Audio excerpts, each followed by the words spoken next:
ప్రస్తుతం గంగైకొండ చోళవరంలో బృహదీశ్వర స్వామివారి దేవాలయం దగ్గర ఉన్నాం. ఈ బృహదీశ్వర స్వామివారి దేవాలయ నిర్మాణం, అందులో ఉండేటువంటి మూర్తి, ఇదంతా దాదాపుగా మనకు తంజావూరులో ఉండేటువంటి బృహదీశ్వర స్వామివారి మూర్తిని పోలినట్టే ఉంటుంది. ఆ ఆలయాన్ని, ఈ ఆలయాన్ని పరిశీలించి చూస్తే ఒకే విధంగా ఉన్నట్టు కూడా ఉంటుంది. అక్కడ అమ్మవారి పేరు, ఇక్కడ స్వామివారి పేరు ఒకే విధంగా కూడా మనకు కనపడుతూ ఉంటుంది. ఆలయ నిర్మాణంలో వాళ్ళు చూపించినటువంటి అద్భుతాలు మాత్రం చాలా చాలా ఉన్నాయి.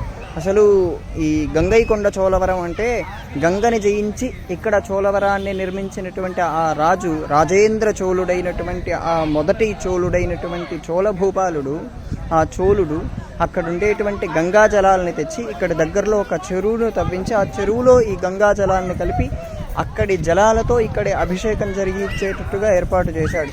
ఇక్కడ ఒక బావిని కూడా నిర్మాణం చేశాడు. ఇలా మన భారతీయమైనటువంటి ఆలయాల్ని పరిశీలన చేసినప్పుడు మనం మన ప్రకారంగా ప్రాచీన కాలంలో ఎలాంటి ఆలయాల్ని నిర్మాణం చేసేవారు, ఆ నిర్మాణాలు ఎన్నో విపత్తులు తట్టుకొని వచ్చినా సరే, ఎన్ని విపత్తులు వచ్చినా సరే తట్టుకునే విధంగా ఎలా నిర్మించగలిగారనేటువంటి విషయాలని ఇప్పటి పరిశోధకులు తప్పకుండా అధ్యయనం చేయవలసినటువంటి అంశం ఇది.